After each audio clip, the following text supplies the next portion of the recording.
Baik, bismillahirrahmanirrahim. Assalamualaikum warahmatullahi wabarakatuh.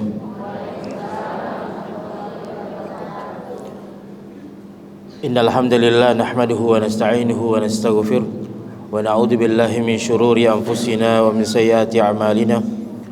May yahdihillahu fala mudilla lahu wa may yudlil fala hadiya lahu.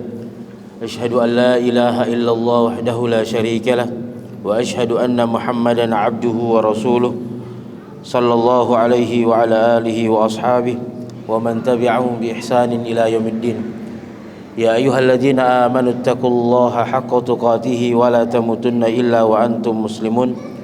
Ya ayyuhan nasu taqu rabbakumul ladzi khalaqakum min nafsin wahidah wa khalaqa minha zawjaha wa batha minhuma rijalan katsiran wa nisaa'a wattaqullaha alladzi tasaaluna bihi wal arham innallaha kana 'alaikum raqiba. Ya ayyuhalladzina amanu taqullaha wa qulu qawlan sadida yuslih lakum a'malakum wa yaghfir lakum dhunubakum wa may yuti'illaha wa rasulahu faqad faza fawzan 'azima. Allahumma salli wa sallim wa barik ala 'abdika wa rasulika Muhammad wa ala alihi wa sahbihi ajmain. Jamaah bapak-bapak dan ibu-ibu yang dimuliakan Allah Subhanahu wa taala. Alhamdulillah, kita bersyukur kepada Allah Subhanahu wa taala atas limpahan nikmatnya yang begitu banyak sampai pada kesempatan kali ini di hari Ahad tanggal 13 November 2022 kita masih diberikan kesempatan dan juga nikmat sehat untuk bisa menjalankan salah satu daripada kewajiban seorang muslim dan seorang muslimah, yaitu menuntut ilmu. Karena tidak mungkin kita beribadah kalau tidak didasari dengan ilmu. Makanya seseorang ketika ingin beribadah kepada Allah Subhanahu wa taala, kemudian ingin diterima amal ibadahnya oleh Allah Subhanahu wa taala, maka yang pertama adalah dia harus berilmu dengan keikhlasan. Karena diantara syarat diterimanya amal ibadah seseorang ada dua syaratnya. Yang pertama adalah ikhlas lillahi ta'ala, dan yang kedua adalah mutaba'atur rasul. Yang pertama ikhlas lillahi ta'ala tidak mungkin dicapai kecuali seseorang itu harus dengan menuntut ilmu, mempelajari ayat-ayat Al-Quran, kemudian mempelajari hadis-hadis Nabi SAW, kemudian dia amalkan di dalam kehidupan dia sehari-hari, dia amalkan di dalam ibadah dia sehari-hari. Ini yang pertama. Makanya di dalam surat Al-Bayyinah Allah Subhanahu wa taala berfirman, wa ma umiru illa liya'budullaha mukhlishina lahuddin. Ya. Diperintahkan untuk beribadah kepada Allah Subhanahu wa taala, kemudian memurnikan ibadah tersebut. Maksudnya apa? Ibadah yang kita kerjakan, jamaah sekalian dimuliakan Allah Subhanahu wa taala, tidak boleh dicampur adukan dengan kesyirikan di dalamnya atau hal-hal yang bisa menjerumuskan seseorang ke dalam api neraka atau bisa menyebabkan ibadah seseorang itu rusak karena dengan amalan-amalan yang lainnya yang tidak ada contohnya dari Nabi SAW. Makanya harus ikhlas lillahi ta'ala, memurnikan ibadah hanya kepada Allah Subhanahu wa ta'ala. Itu yang pertama, syarat yang pertama diterimanya amal ibadah yaitu ikhlas lillahi ta'ala. Yang kedua, jika amalan kita ingin diterima oleh Allah Subhanahu wa ta'ala, maka dia harus ittiba'ur rasul atau mutaba'atur rasul.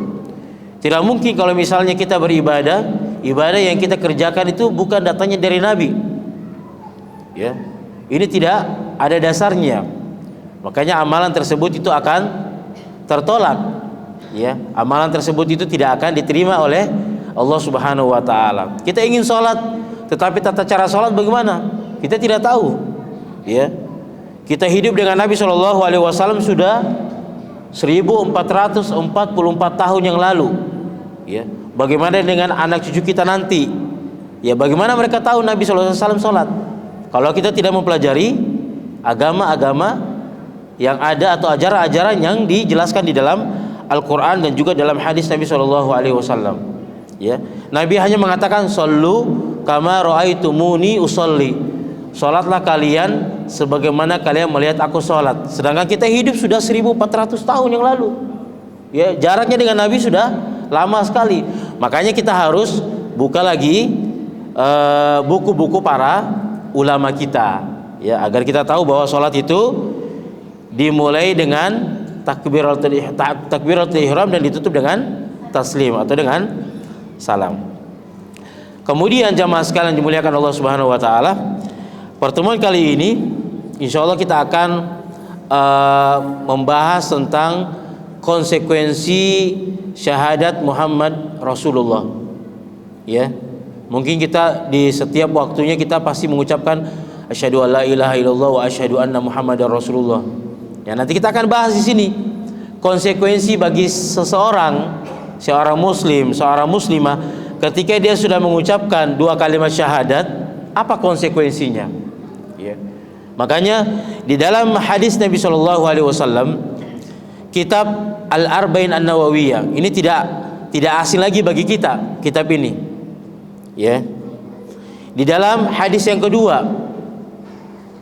atau dikenal dengan hadis Jibril. Ya, hadis yang sedikit lebih panjang dari hadis-hadis yang lainnya di dalam kitab Al-Arba'in An-Nawawiyah. Dari Umar bin Khattab radhiyallahu an, dia berkata, "Bainama nahnu julusun 'inda Rasulillah sallallahu alaihi wasallam, dzata yaumin idh tala 'alaina rajulun shadidu bayadi thiyabi, shadidu sawadi sya'ri, la yura 'alaihi atharu safari, wa la ya'rifuhu minna ahadun hatta jalasa ila an-nabiy sallallahu alaihi wasallam, fa asnada rukbatayhi ila rukbatayhi wa wada'a kaffayhi ala fakhidayhi wa qala." Nah, ini di sini nanti akan kita lihat. Kata Umar bin Khattab radhiyallahu an, "Bainama nahnu julusun 'inda Rasulillah sallallahu alaihi wasallam." Ya, ketika kami sedang berada di majelisnya Nabi sallallahu alaihi wasallam, sedang duduk bersama Nabi sallallahu alaihi wasallam. Kemudian pada saat itu, zata yaumin idh tala alaina rajulun shadidu bayadi thiyabi. Pada saat itu muncullah seorang lelaki yang munculnya itu di antara kami, laki-laki yang rajulun shadidu bayadi thiyabi, laki-laki yang pakaiannya itu sangat putih sekali. Kemudian syadidu sawadi sya'ri, rambutnya itu sangat hitam sekali. Kemudian la yura alaihi atharu safari, kami yang sedang duduk pada saat itu tidak mengenal orang tersebut, tidak mengenal laki-laki tersebut yang datang tadi, yang pakaiannya putih sekali, kemudian rambutnya sangat hitam sekali, rapi sekali. Kemudian hatta jalasa ila Nabi sallallahu alaihi wasallam, kemudian dia duduk, ya, di depan Nabi sallallahu alaihi wasallam, fa asnada rukbatayhi la rukbatayhi, dia meletakkan lututnya kepada lutut Nabi sallallahu alaihi wasallam.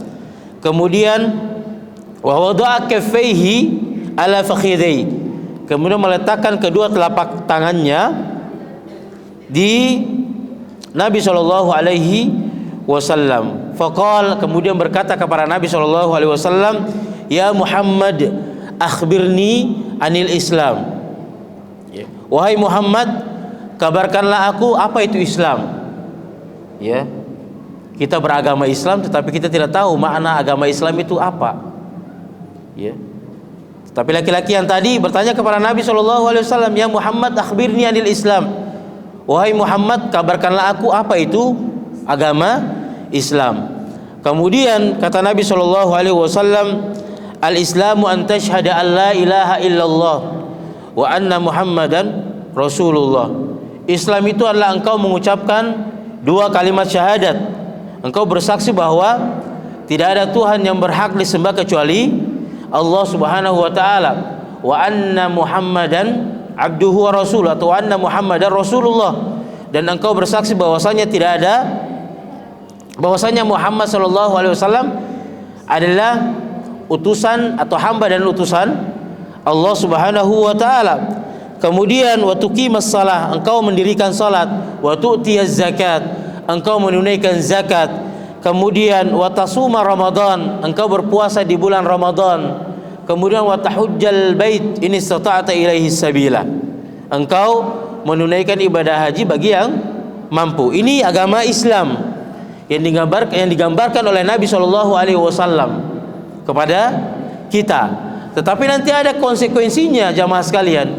Ketika seseorang itu sudah mengaku bahwa dia beragama Islam, maka dia harus melaksanakan apa yang telah diucapkan oleh dia, ya, daripada perintah-perintah Allah Subhanahu Wa Taala, daripada perintah-perintah Nabi Shallallahu Alaihi Wasallam, menjauhi semua larangan-larangan Allah Subhanahu Wa Taala dan menjauhi semua larangan yang dikabarkan oleh Nabi Shallallahu Alaihi Wasallam. Kemudian kata laki-laki tersebut tadi, sadaqta, engkau benar. Coba jamaah sekalian lihat, di majelis ini ada laki-laki yang atau ada orang yang datang dari luar, kemudian datang kepada kita, kemudian bertanya kepada kita, kita menjawab, kemudian dia menjawab lagi, engkau benar. Ya, harusnya kan dia tidak mengucapkan seperti itu, ya, karena dia tidak ketahuannya tentang agama Islam, atau tidak tahunya dia tentang pengetahuan yang dia ditanyakan. Harusnya dia tidak mengucapkan shadaqta, engkau benar, ya.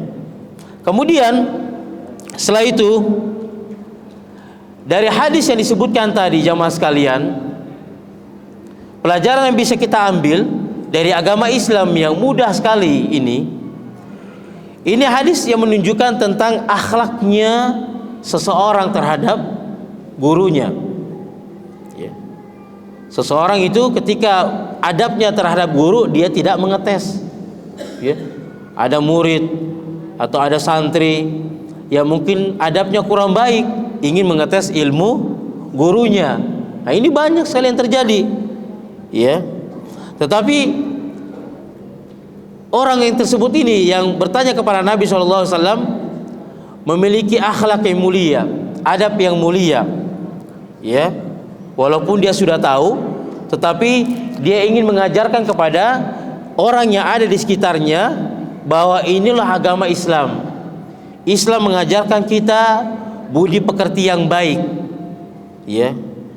Karena orang yang punya ilmu banyak tetapi dia tidak punya akhlak, apa gunanya, apa manfaatnya? Lebih baik orang yang standar biasa-biasa saja tetapi punya akhlak yang baik, punya budi pekerti yang baik. Ini yang diutamakan oleh Islam. Makanya akhlak yang baik, jemaah sekalian dimuliakan Allah Subhanahu wa taala, menduduki peringkat yang pertama di dalam agama Islam. Setelah seseorang itu punya akhlak yang baik, kemudian dia beribadah kepada Allah, maka inilah yang diutamakan di dalam agama Islam. Kemudian hadis ini juga bisa kita ambil pelajaran, jamaah sekalian dimuliakan Allah Subhanahu wa taala, bahwa malaikat itu bisa berubah wujudnya atas izin Allah Subhanahu wa taala. Bisa berubah wujud menjadi manusia, bisa berubah wujud dengan hal-hal yang baik.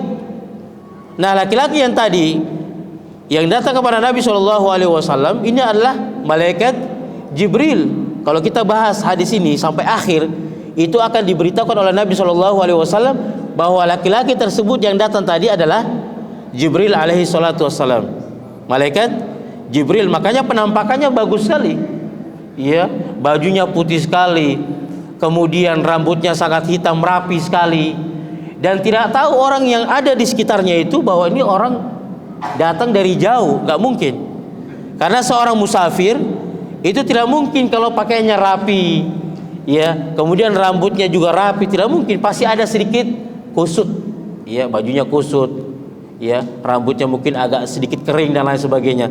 Tetapi yang tadi dikabarkan oleh Nabi SAW adalah malaikat Jibril. Dan ini hadis ini mengambil faedah bahwa malaikat bisa berubah wujudnya, ya, dengan izin Allah Subhanahu wa taala.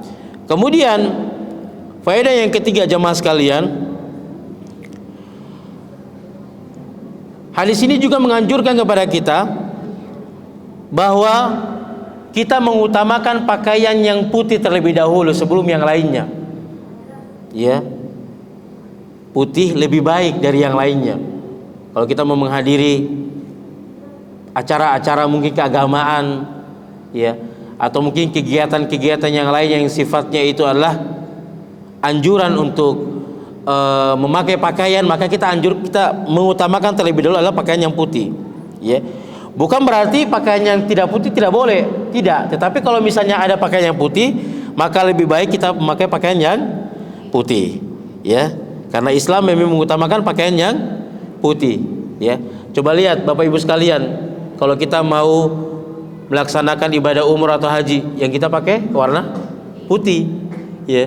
Kemudian ketika kita diwafatkan, yang didahulukan adalah kain kafan berwarna putih, ya.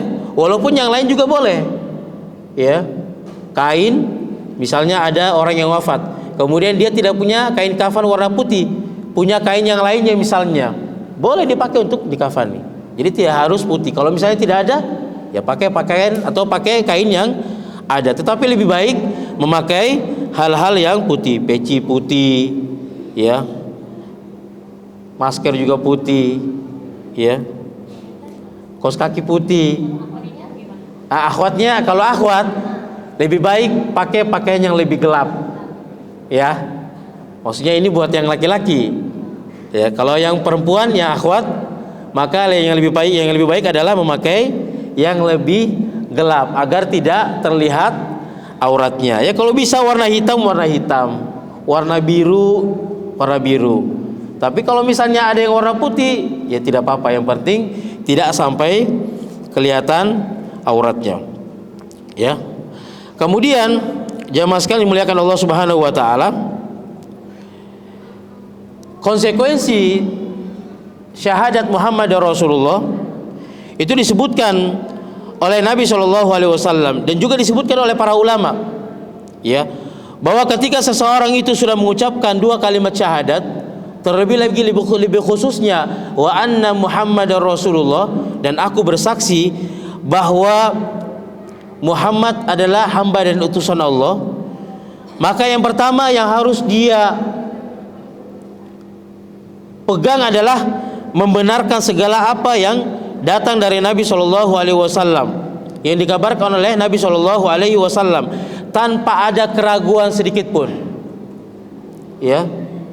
Jadi Bapak Ibu sekalian, kalau misalnya sudah mengucapkan bersaksi bahwasannya Nabi Muhammad SAW adalah hamba dan utusan Allah, yang apa yang diajarkan oleh Nabi SAW harus kita terima. Kita membenarkan apa yang diajarkan oleh Nabi SAW dan menjauhi semua apa yang dilarang oleh Nabi Muhammad SAW. Kalau Nabi kita mengajarkan sholat bagi laki-laki wajib ke masjid, ya wajib ke masjid, ya, dalam keadaan apapun itu, kecuali memang dia sudah tidak bisa jalan lagi ke masjid, ya. Nah, kita lihat sekarang ini yang ke masjid itu banyak orang-orang tua. Mana anak-anak muda kita coba? Ya, tidak kelihatan, apalagi 5 waktu. Ya.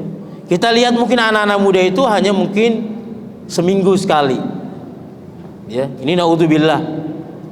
Generasi Islam, generasi emas kita itu ada di pundak-pundak para pemuda Islam, mereka yang meneruskan agama Islam. Makanya mereka harus wajib mempelajari agama Allah Subhanahu wa taala. Ya, kita lihat saat ini di soft yang pertama, ya, terlebih lagi subuh itu yang mendominasi adalah bapak-bapak yang sudah tua, ya. Mungkin mereka juga sudah berkaki 3, pakai tongkat, tapi masih tetap ke masjid, ya. Mungkin mereka penglihatannya juga sudah rabun, sudah berkurang, tetapi masih bisa berusaha untuk menuju ke masjid, ya. Makanya apa yang diperintahkan oleh Nabi SAW dari hal yang mudah saja, ya, hal 5 waktu saja, ke masjid saja, ya, yang merupakan kewajiban kita sebagai seorang muslim, ya. Bagaimana sholat yang 5 waktu mereka tinggalkan, ya sudah otomatis amalan-amalan yang lain pun sudah akan ditinggalkan, ya. Makanya amalan yang paling pertama dihisab oleh Allah Subhanahu wa taala pada hari kiamat nanti adalah sholat jamaah sekalian, bukan yang lainnya. Ketika seseorang dibangkitkan oleh Allah Subhanahu wa taala, yang ditanya pertama adalah fulan, sholatnya gimana? Ya, salatnya baik atau tidak? Kata Nabi SAW, inna awwala ma yuhasabu bihil abdu yaumal qiyamati as-salat. Sesungguhnya amalan yang paling pertama dihisab oleh Allah Subhanahu wa taala adalah salat. Jika salatnya baik, maka amalan-amalan yang lain pun akan ikut baik. Kalau salatnya jelek, maka amalan-amalan yang lain pun pasti akan jelek. Makanya salat 5 waktu jamaah sekalian, Bapak Ibu sekalian, itu menjadi barometer, tolak ukur. Sudah, kalau kita mau lihat seseorang itu, tidak usah jauh-jauh, lihat sholatnya. Ini orang sering ke masjid nggak? Ya, walaupun mungkin dia sholatnya di rumah, tetapi kan kewajiban dia adalah datang ke masjid. Ya, menghadiri 5 waktu di masjid. Tidak ada alasan. Ya, yang ada alasan adalah mungkin mereka yang sudah tidak bisa lagi ke masjid. Ya, mungkin sudah terbaring misalnya. Ya, duduk saja tidak bisa, bagaimana untuk ke masjid misalnya. Ya, ini dimaafkan. Tetapi bagi mereka yang masih kuat, maka kewajiban mereka tetap harus 5 waktu di masjid.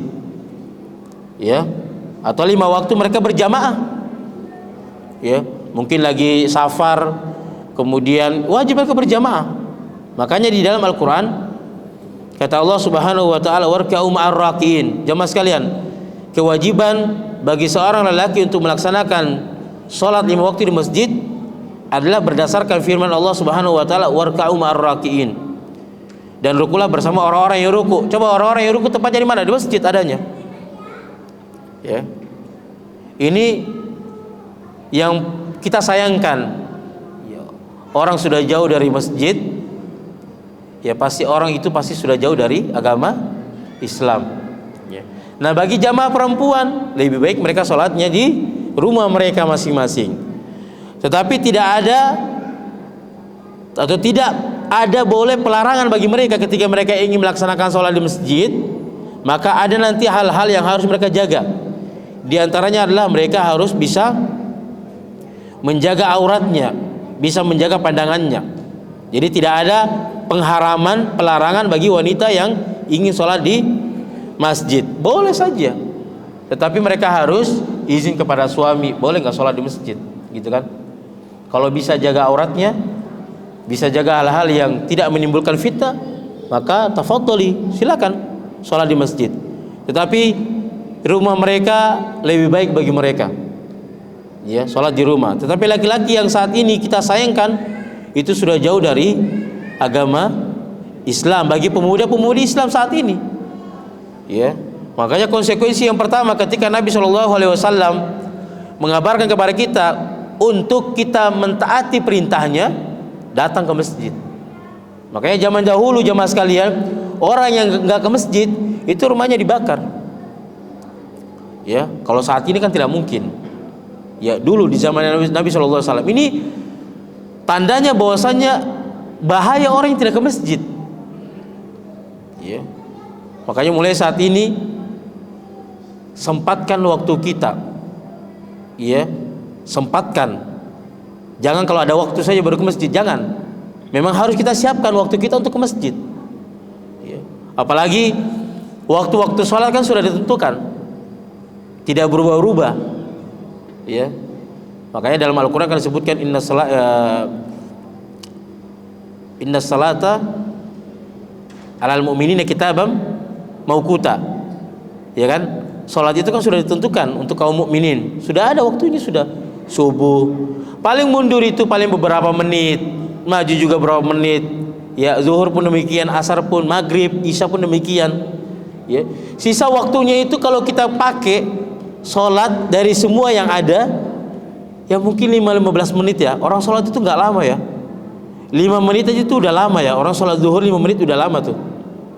Ya, 6-7 menit itu udah paling lama orang sholat. Ya, tapi kalau mereka ketika duduk di kafe misalnya, itu bisa berjam-jam loh. Ya, nonton bola itu bisa berjam-jam loh, bisa 2-3 jam. Tapi kalau misalnya nongkrong sama teman-temannya, itu lebih betah ketimbang mereka datang ke masjid hanya cuman waktu 5 menit saja. Butuh waktu 5 menit, selesai. Ya, belum lagi baca Al-Quran jamaah sekalian. Ya, kita itu lebih banyak jemaah sekalian pegang Al-Quran itu mungkin di saat Ramadan saja, itu paling banyak sudah.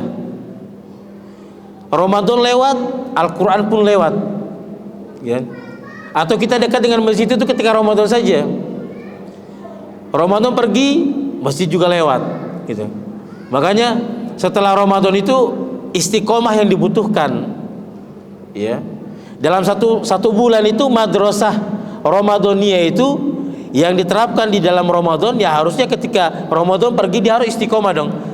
Ya, dia jadikan di hari-hari setelah bulan Ramadan itu sama seperti ketika dia di dalam waktu bulan Ramadan. Tetapi keistiqomahan ini susah sekali. Ya, istiqomah ini susah sekali. Makanya istiqomah menjalankan perintah Allah dan Rasulnya itu sangat berat sekali. Makanya seseorang itu sepantasnya berdoa kepada Allah Subhanahu wa taala, ya muqallibal qulub, tsabbit qulubana ala dinik. Memang hati itu dia berbolak-balik. Kalau kita menganggap bahwasanya diri kita pasti akan beragama Islam terus, tidak. Pagi ini seseorang mukmin muslim, sorenya bisa kafir. Cepat sekali kan? Atau sorenya seseorang itu mukmin muslim, paginya dia nggak tahu. Ya, paginya dia nggak tahu apakah dia masih beragama Islam, masih mukmin atau tidak. Ya, makanya di pagi hari itu kita seling mendengar zikir asbahna ala fitratil Islam wa ala kalimatil ikhlas wa ala dini nabiyina Muhammad sallallahu alaihi wasallam. Ya kan? Setiap pagi coba kita ucapkan, nanti sore juga. Ya. Makanya seseorang itu tidak tahu ya hatinya itu diarahkan kemana. Berdoa kepada Allah Subhanahu wa taala dengan doa yang diajarkan oleh Nabi SAW, ya muqallibal qulub, tsabbit qulubana ala dinik. Ya, wahai yang membolak-balikkan hati, yaitu Allah Subhanahu wa taala, tetapkanlah hatiku di atas agamamu, di atas ketaatan kepada agamamu. Berat sekali konsekuensi ketika seseorang itu sudah mengucapkan, aku bersaksi bahwasanya Muhammad adalah hamba dan utusan Allah Subhanahu wa taala, dan tidak ada keraguan sedikit pun. Wah, ragu-ragu nih. Ya. Islam benar enggak sih? Ya. Makanya setelah seseorang masuk ke dalam agama Islam, yang dia buka adalah Al-Quran, buka hadis-hadis Nabi SAW yang sahih, kemudian mempelajari kitab-kitab para ulama. Sudah, itu sudah tambahan dia ketika dia masuk Islam. Ya, bagi mereka yang mungkin tadinya mu'alaf, ya, jangan sampai ada yang ragu-ragu di dalam pikirannya. Bahkan jamaah sekalian, orang yang mu'alaf itu lebih pintar dari kita yang mungkin dilahirkan dalam keadaan Islam, ya. Karena mereka rajin belajar agama Islam. Nah, kita yang sudah dilahirkan dalam keadaan Islam tidak mau lagi belajar Islam, ya. Makanya jamaah sekalian dimuliakan Allah Subhanahu wa taala, di dalam hadis Nabi SAW, hadis yang sahih, kata Nabi SAW apa? Kullu mauludin yuladu alal fitrah. Setiap anak itu yang dilahirkan pasti dalam keadaan fitrah. Disebutkan oleh para ulama, fitrah di sini adalah dalam keadaan bertauhid, dalam keadaan Islam. Ya, walaupun dia dilahirkan dari rahim seorang ibu yang beragama Nasrani, Yahudi, anak ini masih bersih loh. Ya, masih mentauhidkan Allah Subhanahu wa taala. Ya. Tetapi yang menjadikan dia itu agama-agama yang saat ini, ya, apa kata Nabi SAW? Kullu mauludin yuladu alal fitrah fa abawahu yuhawwidanihi. Kedua orang tuanya yang menjadikan dia seorang Yahudi, au yunassiranihi, atau seorang Nasrani, au yumajisanihi, atau menjadikan dia seorang Majusi. Ya. Nah, kita dilahirkan dalam keadaan Islam. Kalau misalnya orang tua kita Islamnya belum kuat, ya kita belajar. Kalau misalnya orang tua kita Islamnya sudah kuat, alhamdulillah, kita belajar langsung dari orang tua kita. Makanya membenarkan apa yang dikabarkan oleh Nabi SAW ini adalah suatu kewajiban dan tidak ada keraguan-raguan di dalamnya. Ini konsekuensi. Ya, jangan hanya mungkin Islam KTP saja. Ya, tetapi sholat tidak pernah.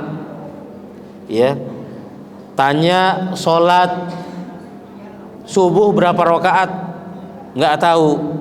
Atau tanya juz yang ada di dalam Al-Quran juga tidak tahu.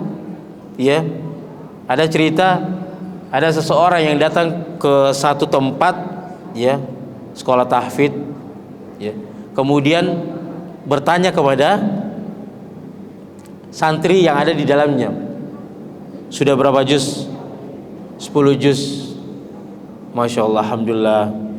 Kemudian bertanya ke satu lagi, udah 20 juz. Masya Allah, alhamdulillah.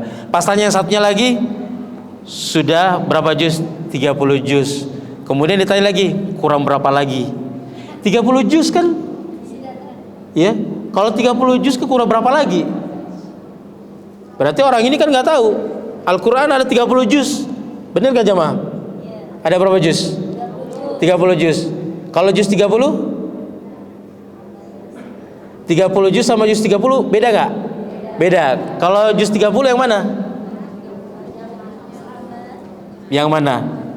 Coba juz 30 yang mana ibu-ibu? Dari mulai An-Naba sampai An-Nas. An-Naba sampai An-Nas, ya. An-Naba artinya ibu apa ibu? Berita besar. Wah, yang jawab pembaca yang jawab. Ya, ini simpel saja Bapak Ibu sekalian. Ya, kalau kita tidak bisa hafal surat-surat yang panjang, hafal surat-surat yang pendek saja. Ya, apalagi bagi seorang kepala rumah tangga. Ya, makanya di saat COVID kemarin itu banyak imam-imam dadakan di rumah. Ya, COVID selama 2,5 tahun itu kan kita sholat di rumah. Ini Allahu alam nih, apakah sholat berjamaah atau sholat sendiri, nggak tahu. Ya, apalagi dapat dengan taraweh. Ya, nggak apa-apa baca Qul huwallahu ahad terus gitu kan. Kata istrinya, Abi hafalnya cuma ini doang gitu kan.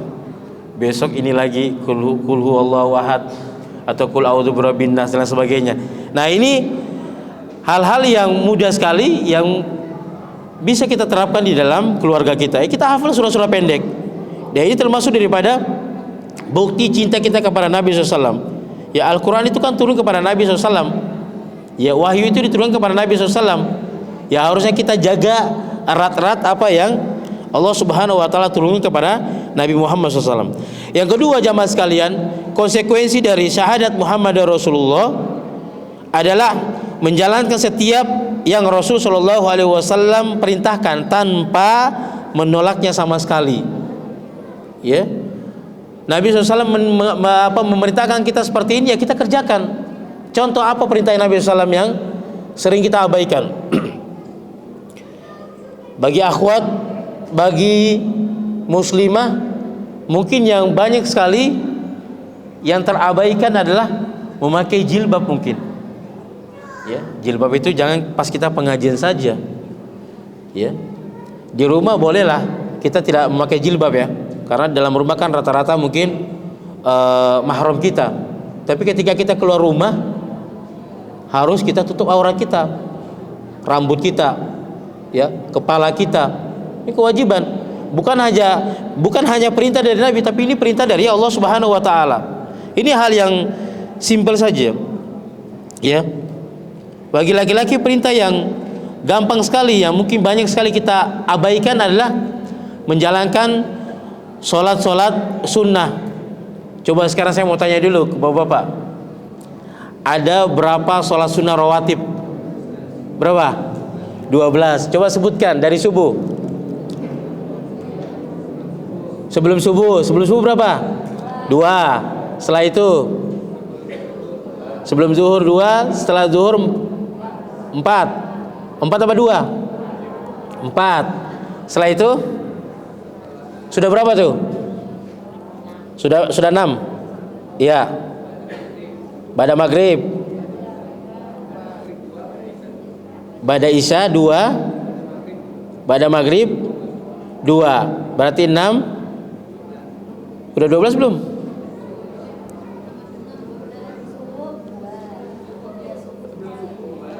Sebelum subuh 2, kemudian tambah lagi dengan zuhur 2, setelah zuhur 4.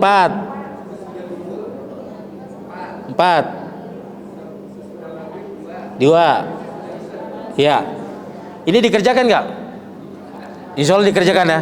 Tapi ada yang lebih yang mungkin banyak sekali tidak kerjakan. Ketika masuk ke dalam masjid, ini yang rawatib ya, sunnah rawatib.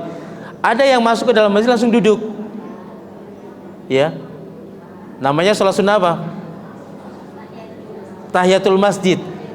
Penghormatan bagi masjid. Nah, ini kita dianjurkan. Ya. Makanya kata Nabi SAW,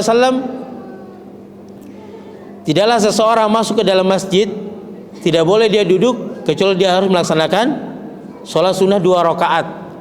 Makanya pernah ketika Nabi SAW sedang berkhutbah, ada seseorang yang masuk ke dalam masjid kemudian langsung duduk.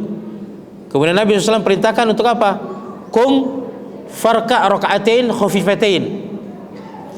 Bangun lagi, kemudian sholatlah 2 rakaat yang ringan saja. Udah, sholat ringan saja, nggak usah lama-lama. Ini perintah Nabi SAW yang mudah sekali, yang banyak sekali kita tinggalkan. Hanya sholat-sholat sunnah saja, sifatnya sholat sunnah, tetapi menjadi sesuatu yang baik sekali bagi sholat-sholat yang lainnya. Kalau sholat-sholat sunnah saya kita bisa jaga, ya insya Allah sholat wajib terjaga. Ya, tapi jangan dibalik, sholat sunnah kita jaga tapi sholat wajib nggak pernah, gitu kan?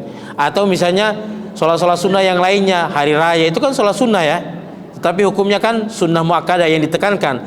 Tetapi hadir pas giliran yang wajib nggak hadir. Ya. Atau misalnya hari raya bertepatan dengan hari Jumat. Ya kan? Sholat hari raya ada. Pas giliran Jumatan lewat. Ya.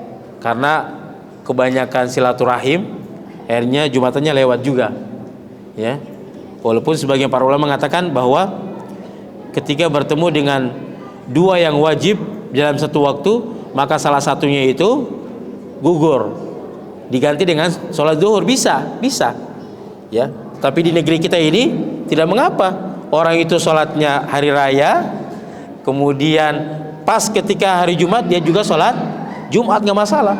Ada yang mau sholat zuhur silakan, tetapi yang penting yang salahnya itu adalah yang tidak sholat, itu yang salah, ya. Ini konsekuensi perintah dari Nabi SAW yang ringan sekali, tetapi kita banyak abaikan. Kemudian konsekuensinya yaitu yang selanjutnya, yang keempat adalah tidak mendahulukan perkataan manusia dibanding dengan perkataan Nabi SAW. Nah ini perkataan si fulan, ustadz fulan, ya, ustadzah fulana, biasanya kita mengedepankan itu biasanya. Atau lebih ke ta'assub, fanatik terhadap ustadz fulan misalnya. Jangan. Patokan kita itu adalah Al-Quran dan Sunnah, sudah. Al-Quran dan hadis. Bukan ustadz fulan. Ustadz, ya namanya ustadz manusia ya, pasti salah. Ya, manusia di atas muka bumi ini tidak maksum. Tidak ada yang tidak luput dari salah, kecuali Nabi Muhammad SAW. Ya, Nabi Muhammad ini maksum dari kesalahan. Ya. Kalau ustadz, ya pasti banyak yang salah, pasti banyak dosanya. Makanya jangan terlalu fanatik terhadap ustadz fulan, ustadz fulan, tidak. Tapi kita lihat Al-Quran dan hadis Nabi SAW.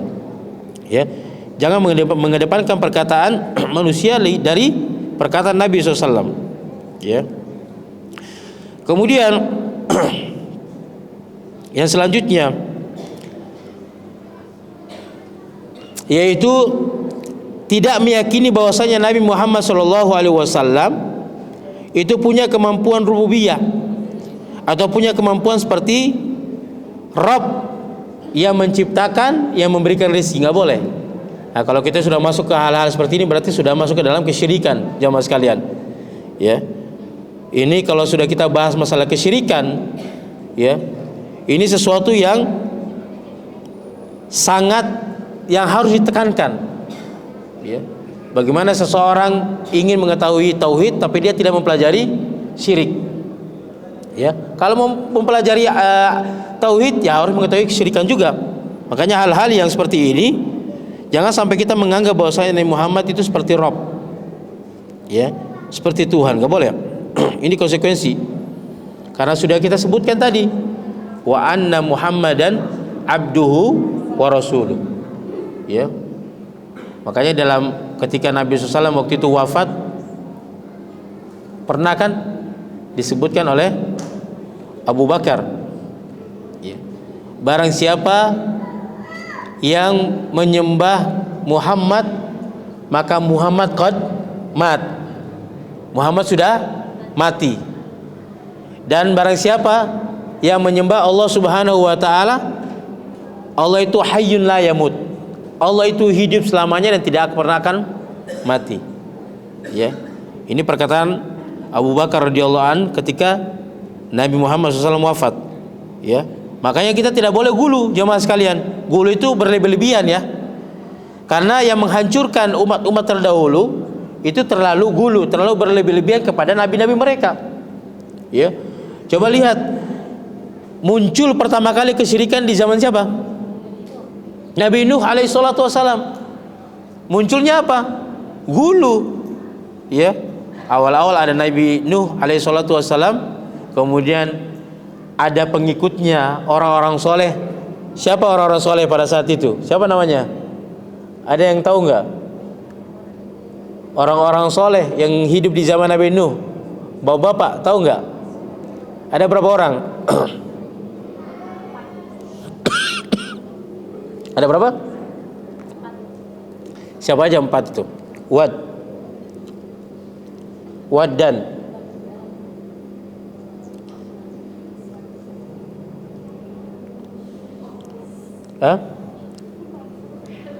bapak-bapak tidak tahu orang soleh yang hidup di zaman Nabi Nuh? Wad dan Yagus, Yauk, bukan. Orang-orang soleh.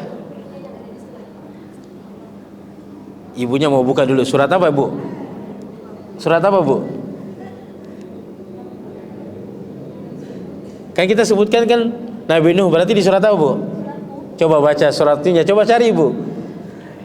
Ini biar buat faedah nih, tambahan, bahwa ternyata ada orang-orang soleh yang hidup di zaman Nabi Nuh. Dan ini yang nanti akan muncul kesyirikan terjadi pertama kali di atas muka bumi ini. Yauk, Wad dan apalagi, Bu? Bapak-bapak tidak tahu? Coba sebutkan satu aja, Bapak-bapak. Siapa? Ya, Suwa, terus Wad, kemudian Yagus, kemudian Nasr. Siapa lagi? Ada berapa semuanya?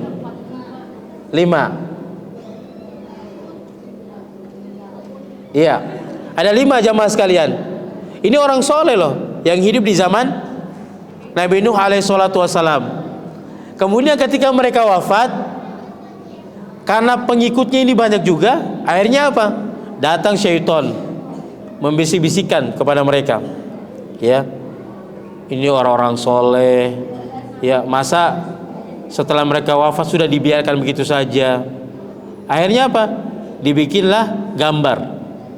Ya, setelah gambar datang syaitan lagi. Masa cuma gambar? Bikinlah sesuatu yang sifatnya ada bentuknya. Akhirnya dibikinlah patung. Ya, kemudian setelah itu datang syaitan lagi membisikkan. Masa cuma dibiarkan begitu saja? Akhirnya disembah. Ini proses fase dari mereka. Awalnya mereka mengetahui ada orang-orang soleh, kemudian datang syaitan, ya, untuk mereka bisa mengenang jasa mereka. Kemudian mereka bikin patung. Akhirnya hanya bikin patung dibiarkan begitu saja? Tidak, tapi mereka akhirnya menyembah.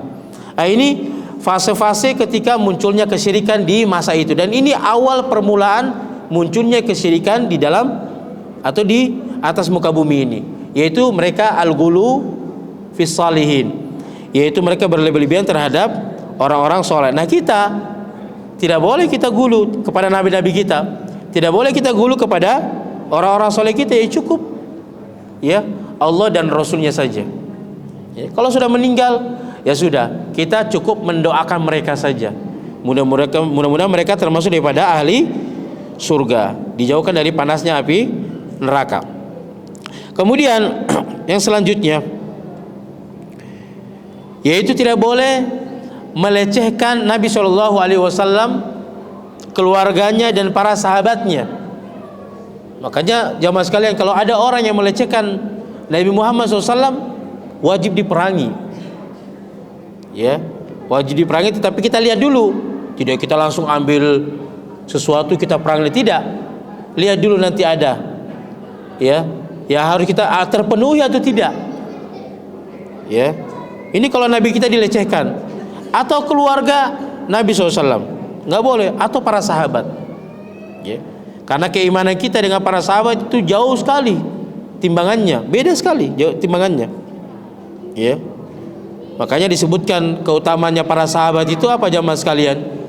Ya, mereka ketika bersedekah dengan sedikit saja atau satu mud saja,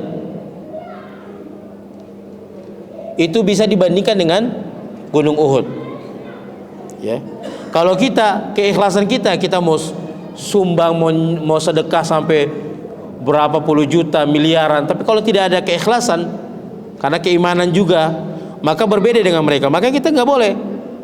Nabi Muhammad, keluarganya, kemudian para sahabatnya tidak boleh kita lecehkan. Ya, bukan berarti yang lainnya itu kita lecehkan, tidak. Tetapi ini orang-orang yang disebutkan oleh Nabi SAW, mereka ini adalah salasat qurun. Ya, 3 zaman yang terbaik, 3 zaman emas yang terbaik, yaitu yang pertama di zamannya para sahabat. Ya, zamannya para sahabat ini berarti zamannya Nabi, ya. Kemudian zamannya tabi'in, kemudian zamannya tabi'ut tabi'in. Ini 3 generasi terbaik di agama Islam ini. Ya. Setelah itu sudah muncul berbagai fitnah yang sangat dahsyat sekali. Kemudian selanjutnya konsekuensi bagi seseorang ketika dia mengucapkan 2 kalimat syahadat, atau terlebih lagi kepada syahadat wa anna Muhammadar Rasulullah, adalah menghormati perkataan Nabi SAW. Nah, ini banyak sekali yang mungkin kita abaikan. Ya, contohnya apa? Kita tidak boleh menyebarkan hadis-hadis palsu dengan maksud-maksud tertentu. Ya, makanya kalau kita mau nyebarin hadis, ya kita cek dulu, ini hadis sebenarnya benar nggak? Ini hadis sebenarnya apa derajatnya? Ya, dhaif kah, lemah, atau mungkin bisa jadi palsu, buatan orang. Ada orang-orang yang pintar bahasa Arab, dibikinlah dia kalimatnya. Ya, kita yang nggak pernah belajar agama, tidak pernah belajar hadis, pas dapat, ya, dikira hadis, disebarkan, ya, di-share kemana-mana gitu. Ini diantara tidak boleh. Jadi konsekuensi kita sudah menganggap bahwa Nabi Muhammad SAW adalah hamba dan utusannya, perkataannya pun tidak boleh kita lecehkan. Ya. Kemudian selanjutnya, ya, harus kita perhatikan juga konsekuensi daripada syahadat Muhammad Rasulullah adalah tidak boleh menambah syariat yang ada di dalamnya. Ya, yang sekalian dimuliakan Allah Subhanahu wa taala. Ini agama ini sudah sempurna. Tidak boleh ditambah, tidak boleh dikurang. Makanya Nabi SAW ketika Hajjatul Wada, ya, haji perpisahan pada saat itu, ya, turunlah firman Allah Subhanahu wa taala, al-yauma akmaltu lakum dinakum wa atmamtu alaikum ni'mati wa raditu lakumul Islam dinan. Ya, di dalam Al-Qur'an disebutkan. Ya, dalam surat Al-Imran. Ya. Kenapa? Surah Al-Maidah, afwan, surah Al-Maidah. Ya, surah Al-Maidah, al-yauma akmaltu lakum dinakum wa atmamtu alaikum ni'mati wa raditu lakumul Islam dinan. Ya, kata Allah Subhanahu wa taala, al-yauma akmaltu lakum dinakum, pada hari ini telah aku sempurnakan apa? Dinakum, agama kalian, wa atmamtu lakum wa atmamtu alaikum ni'mati, dan aku telah cukupkan rezekiku atas kalian, wa raditu lakumul Islam dinan, dan aku ridho Islam menjadi agama kalian. Ya. Sudah turun ayat itu, tidak ada lagi ajaran yang ditambah, tidak lagi ajaran yang dikurangi. Sudah cukup. Apa yang datang dari Nabi SAW ya kita kerjakan. Apa yang dilarang oleh Nabi SAW kita tinggalkan. Kalau kita mengada-ngada sesuatu yang tidak ada, ya, dicontohkan oleh Nabi SAW atau tidak dicontohkan oleh para sahabat misalnya, apakah diterima atau tidak? Tadi di awal kita sudah bahas ya. Kalau mau kita amalan kita diterima oleh Allah Subhanahu wa taala, maka ada dua. Pertama ikhlas, yang kedua adalah mutaba'atur rasul. Mutaba'atur rasul ini adalah ittiba'ur rasul, apa yang diajarkan ya kita ikuti, apa yang dilarang kita tinggalkan. Kalau dicontohkan ya kita kerjakan. Kalau tidak ya sudah kita tinggalkan. Kan mudah agama ini. Ya. Jangan sampai kita mempersulit diri kita dengan hal-hal yang memang tidak diajarkan oleh Nabi Shallallahu Alaihi Wasallam. Inilah konsekuensi sedikit yang bisa saya sampaikan. Masih banyak lagi yang harus kita sampaikan dari konsekuensi yang ada, ya. Tetapi hal-hal yang mudah ini kita jaga, insya Allah dengan hal-hal yang berat mungkin bisa nanti kita kerjakan, ya. Makanya selalulah berdoa kepada Allah Subhanahu Wa Taala jamaah sekalian agar selalu diberikan keistiqomahan untuk menjalankan agama Islam, ya. Berdoa kepada Allah Subhanahu Wa Taala mudah-mudahan istri atau suami kita, anak-anak kita, cucu-cucu kita itu bisa menjaga agama Allah Subhanahu wa taala. Karena kita tidak tahu jemaah sekalian, kita punya anak, punya cucu, atau punya nanti seterusnya cucu lagi, cicit lagi dan sebagainya. Bisa jadi muncul dari keluarga kita orang yang mungkin memberantas agama Islam. Naudzubillah. Ya. Makanya Nabi berdoa kepada Allah Subhanahu wa taala agar keluarganya kemudian cucu-cucunya itu selalu berada di atas agama Islam, ya. Dan Islam ini sudah sempurna, tidak boleh lagi kita tambahkan dan tidak boleh kita kurangi. Apa yang sudah diajarkan kita kerjakan, apa yang dilarang maka kita tinggalkan jauh-jauh. Mudah-mudahan apa yang kita kerjakan dari amal-amal soleh jamaah sekalian, ya, terutama amal-amal yang wajib, ya, terutama sholat ini jamaah sekalian. Sholat ini subhanallah, ya, sudah banyak sekali ditinggalkan oleh generasi kita saat ini, ya. Kita tidak usah bicara hal-hal yang lainnya, sholat dulu deh, ya. Sholat ini sesuatu yang kita butuhkan, ya. Orang tuh kalau punya masalah datang ke masjid sholat, orang punya masalah datang ke masjid sholat berdoa, ya. Ada hal-hal duniawi yang mungkin menghalangi hatinya, datang ke masjid melaksanakan sholat. Dan banyak sekali sholat-sholat yang diperintahkan itu banyak sekali, apalagi sholat sunnah itu banyak sekali, ya.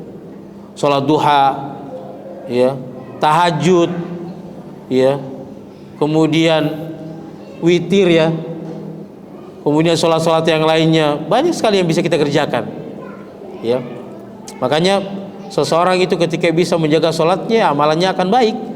Kalau tidak bisa jaga sholatnya, ya sudah, tidak usah tanya amalan-amalan yang lainnya. Karena yang menjadi tolak ukur daripada kebaikan seseorang, amalan seseorang adalah sholatnya, ya.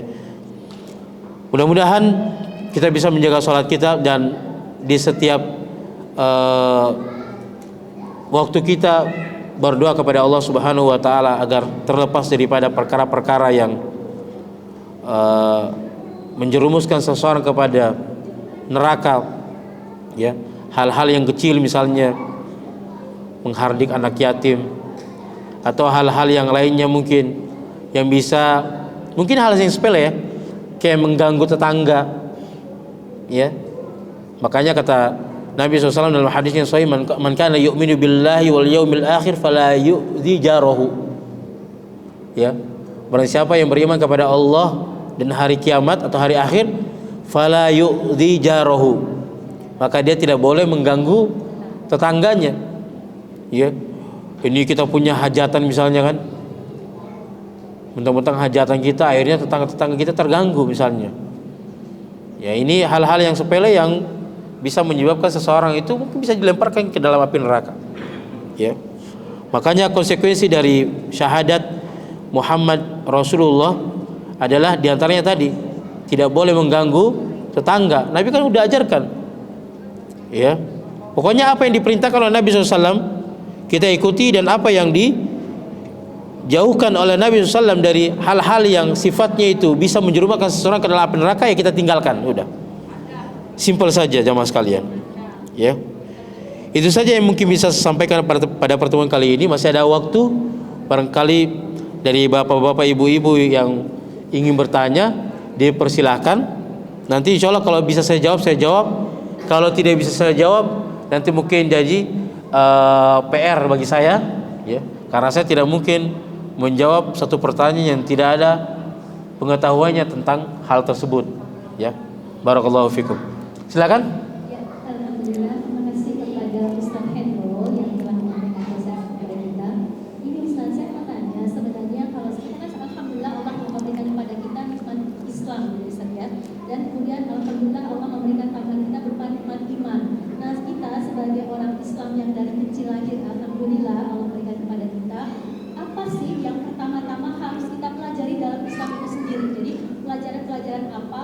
Kan kita ini nggak bukan lulusan pesantren, Ustaz. Pelajaran-pelajaran apa yang harus kita bawa nanti insya Allah yang akan membawa bekal kita sampai dari kubur sampai akhirat nanti insya Allah. Taib. Jadi pelajaran yang wajib kita lakukan sekarang. Ya, jazakillah khairan. Pertanyaan yang bagus sekali jamaah sekalian. Pelajaran inti dan wajib bagi setiap muslim pelajari adalah pelajaran tauhid. Ya. Tauhid ini yang akan menjadi penolong kita di akhirat nanti. Ya. Seseorang bagaimana bisa tahu Allah adalah Tuhannya, Allah yang Maha Pencipta, Allah yang mengatur segala sesuatu. Ya. Allah memiliki nama-nama yang baik, sifat-sifat yang baik, sifat-sifat yang tinggi. Kalau kita tidak mempelajari tauhid, dan ini yang disampaikan juga oleh Nabi SAW, bahwa seseorang itu ketika dia dilahirkan di atas muka bumi ini, kita sebutkan bahwa ketika anak itu dilahirkan di atas muka bumi ini, sudah otomatis dia beragama Islam, ya. Dia telah mentauhidkan Allah Subhanahu wa taala. Kemudian yang menjadikan dia nanti seperti ini, dan seperti ini, Yahudi, Nasrani dan Majusi, itu siapa? Orang tuanya. Ya. Makanya kita sebagai orang tua, bapak dan ibu, kita ajarkan, kita tanamkan ke dalam diri anak-anak kita itu yang pertama adalah tauhid. Mempelajari tauhid. Kalau kita mungkin saat ini mungkin bukan lulusan pesantren misalnya kan, ya. Kemudian bapak juga bukan lulusan pesantren, ya kita ajarkan kepada anak kita ada tempat-tempat yang harus dia belajar tauhid. Udah belajar tauhid dulu, bukan yang lainnya, ya. Karena dengan tauhid ini dia bisa akan membela kita nanti di akhirat nanti, ketika misalnya menghafal Al-Quran anak kita misalnya, kemudian dengan dasar-dasar tauhid yang kuat misalnya, kemudian nanti dia bisa akan memberikan kita mahkota bagi orang tua, atau dia nanti akan bisa membantu kita nantinya, mana orang tua saya, ya, dia bisa berdoa kepada Allah Subhanahu wa taala agar diselamatkan, bisa, ya. Makanya kata Nabi SAW di dalam hadis yang sahih, idza matal insan in qata'a amaluhu illa min thalath. Apabila anak Adam itu meninggal, apabila manusia itu meninggal, maka amalan semuanya akan terputus kecuali 3 perkara jamaah sekalian. Yang pertama disebutkan oleh Nabi SAW apa? Shadaqatun jariyah. Kemudian ilmun yuntafa'u bihi, ilmu yang bermanfaat. Yang ketiga adalah waladun saleh yad'ulah. Nah, ini 3 ini saling berkaitan jemaah sekalian. Kalau misalnya orang yang bersedekah, tetapi yang sedekah itu bukan orang Islam misalnya, bukan orang mukmin misalnya, apakah diterima? Tidak dong. Ya. Orang non muslim dia mau sedekah miliaran pun, kalau dia bukan muslim, bukan mukmin, diterima atau tidak? Karena memang dia bukan orang yang bertauhid. Ya. Kemudian ilmu yuntafa'u bihi, ilmu yang bermanfaat disebutkan oleh para ulama adalah apa? Al-Quran dan hadis Nabi SAW yang sahih, bukan ilmu-ilmu yang lainnya. Ya, ilmu yuntafa'u bihi, ilmu yang bermanfaat dunia dan akhirat. Bapak ibu sekalian, matematik mungkin kita butuh di dunia, tapi matematik tidak butuh di akhirat. Ya. Ilmu IPA, IPS kita butuhkan di dunia, tetapi tidak dibutuhkan di akhirat nanti, tidak. Makanya disebut oleh para ulama ilmu yuntafa'u bihi adalah ilmu yang bermanfaat dunia dan akhirat.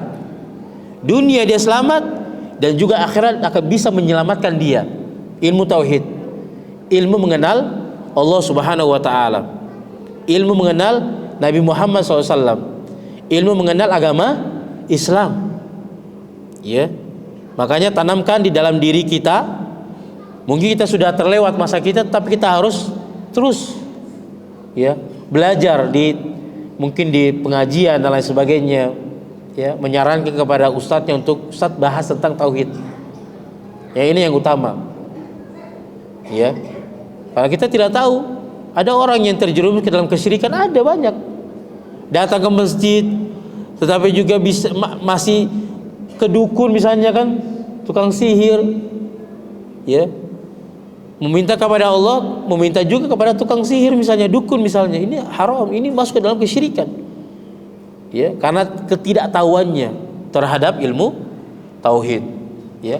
Atau orang yang masih juga naudzubillah misalnya menyembah matahari misalnya kan. Kalau orang Majusi kan menyembah matahari. Ada orang Islam juga yang mungkin yang menyembah-nyembah yang lainnya, misalnya pohon. Ya. Karena Islam KTP dan lain sebagainya. Ya, itu masih banyak jemaah sekalian. Tetapi dengan dia mempelajari tauhid, dia akan tahu semuanya. Oh, ini nggak boleh, ini nggak boleh. Ternyata yang disembah hanyalah Allah Subhanahu wa taala saja. Yang kita minta hanya kepada Allah Subhanahu wa taala saja. Ya. Kemudian kita tanamkan ke dalam diri-diri anak-anak kita, ya, sebelum pelajaran-pelajaran yang lainnya. Ya.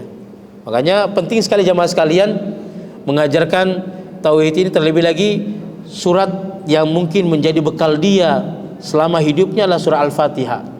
Surah Al-Fatihah ini bagi ibu-ibu, bapak-bapak, ajarkan ke anak kita terlebih dahulu Al-Fatihah, jangan orang lain. Ya. Jangan anak kita tahu Al-Fatihah itu dari ustazah misalnya. Jangan, kalau kita bisa sendiri kita ajarkan. Karena ini pahala yang akan terus mengalir terus, dia pakai terus dan menjadi kewajiban dia nantinya. Sholat dipakai, ada sesuatu, ada acara tersebut dipakai Al-Fatihah, doa-doa Al-Fatihah yang dipakai, gitu kan.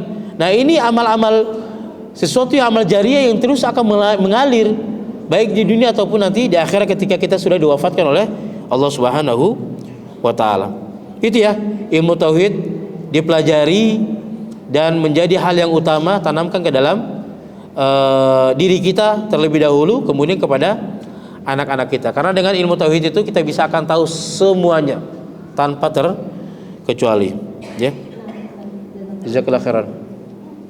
Ada lagi mungkin dari Bapak? Bapak mungkin ada yang mau bertanya?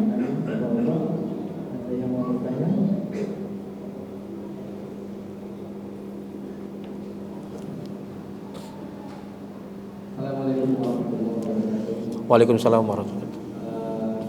Pertanyaan saya, Pak Ustaz, tadi untuk menyampaikan salah satu konsekuensi dari ayat tadi. Ya.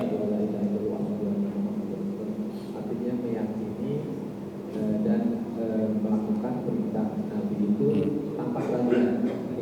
Tanpa ragu-ragu. Tanpa ragu. Iya. Nah, di dalam sunnah Rasul itu kan banyak itu, dalam arti berarti melaksanakan perintah dalam segi ibadah.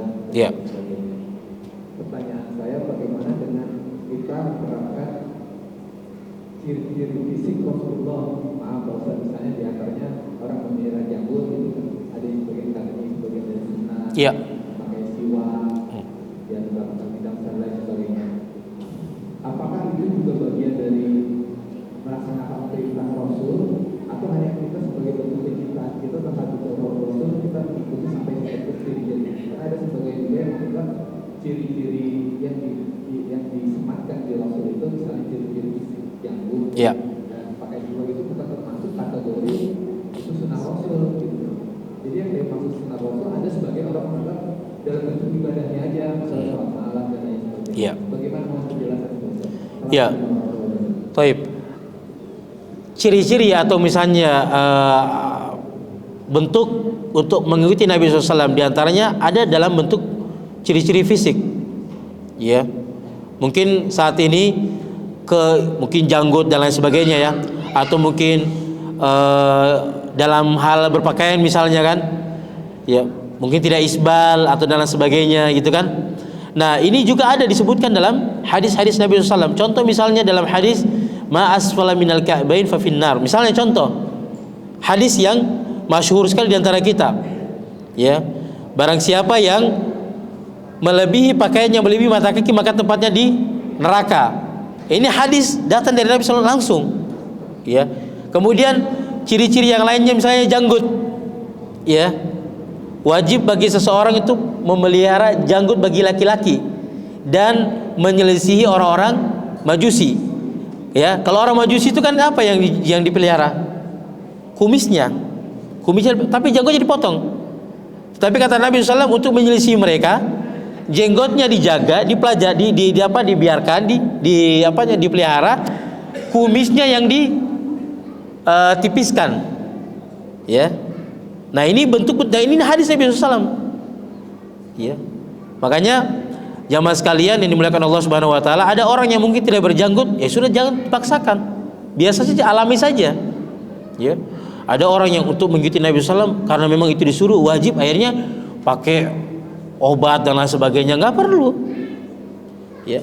Kalau memang sudah tumbuh ya dijaga, kalau tidak tumbuh ya biarkan saja, tidak mesti gitu. Tapi kata Nabi SAW dalam hadis yang lainnya, ya jaga, kalau misalnya ada jenggot ya dijaga, tidak dipotong, ya.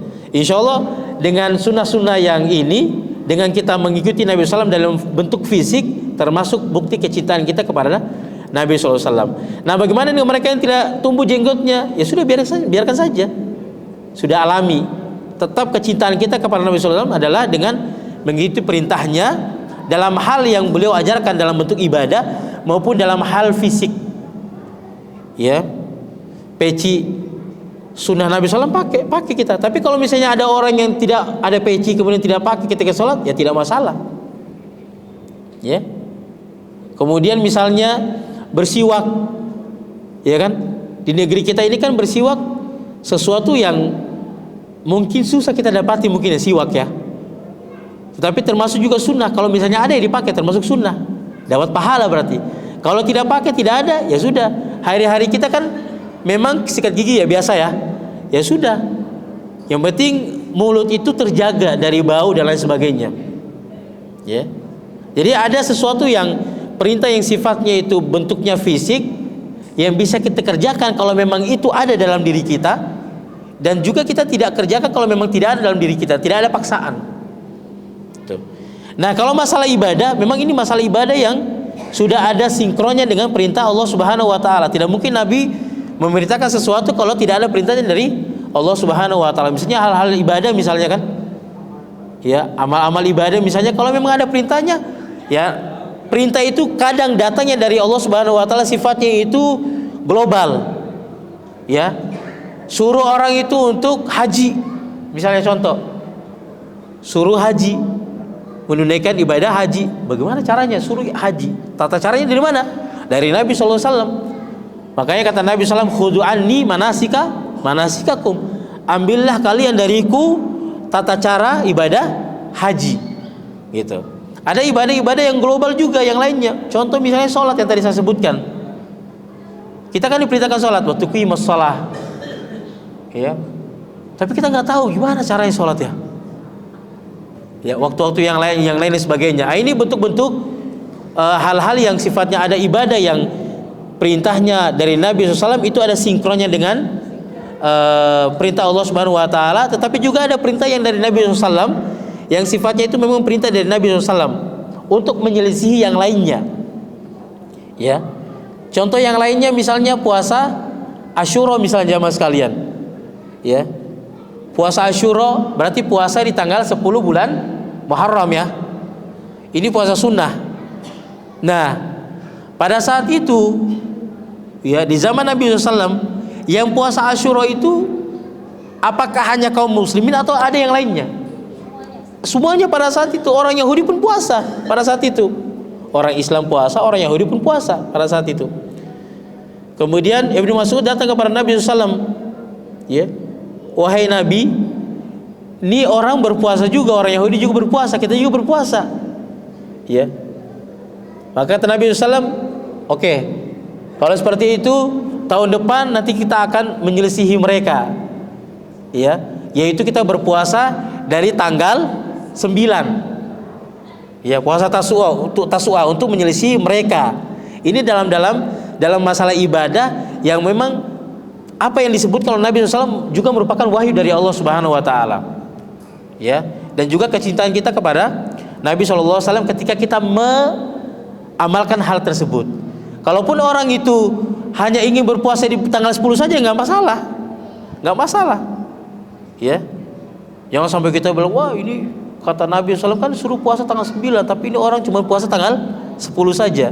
Tanggal 9 itu mendapatkan ganjaran dia menyelisihi orang-orang Yahudi yang saat itu berpuasa dan mendapatkan pahala menjalankan perintah Nabi SAW. Dan yang selanjutnya puasa Asyura ini menghapuskan apa? Dosa yang 1 tahun yang lalu. Berarti 2 dia dapat pahalanya.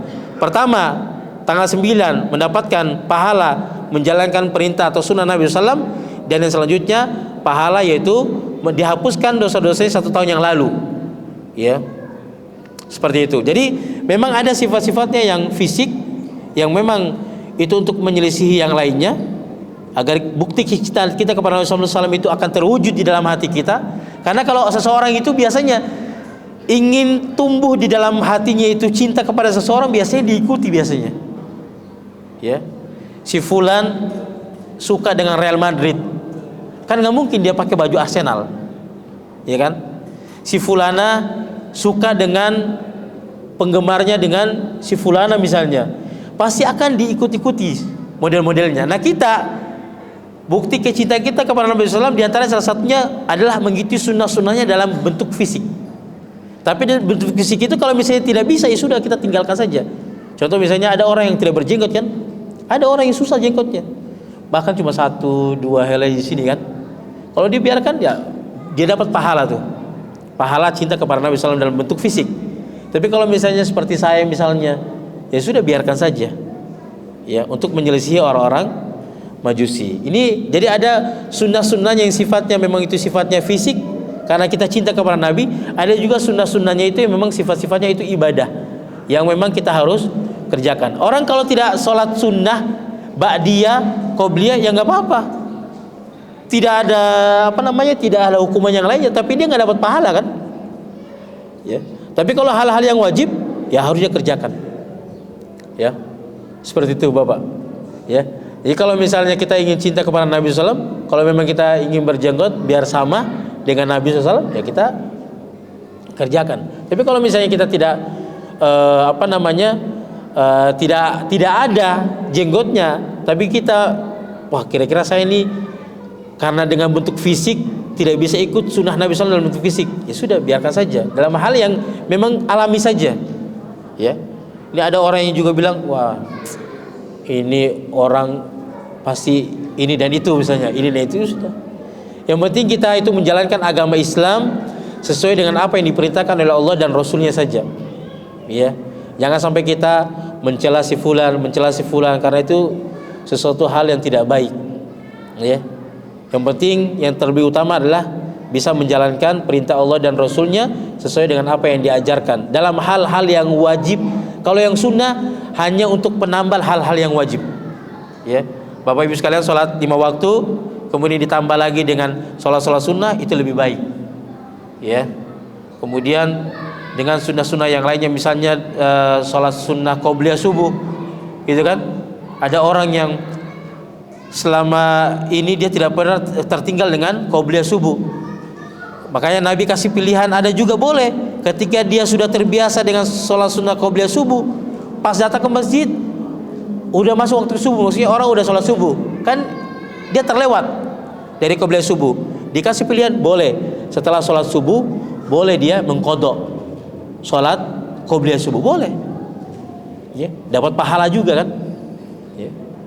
Jadi ada hal-hal yang memang orang itu terbiasa dengan sunnah-sunnah yang tidak bisa ditinggalkan, tapi ada waktu yang memang dia terlewat dari itu, ya, ketiduran dan lain sebagainya, akhirnya luput, bisa diqadha. Nah, ini Salah satu daripada bukti kecintaan kita kepada Nabi SAW dari hal-hal yang fisik atau hal-hal yang dikerjakan oleh Nabi SAW untuk menambah pahala-pahala kita yang wajib. Seperti itu.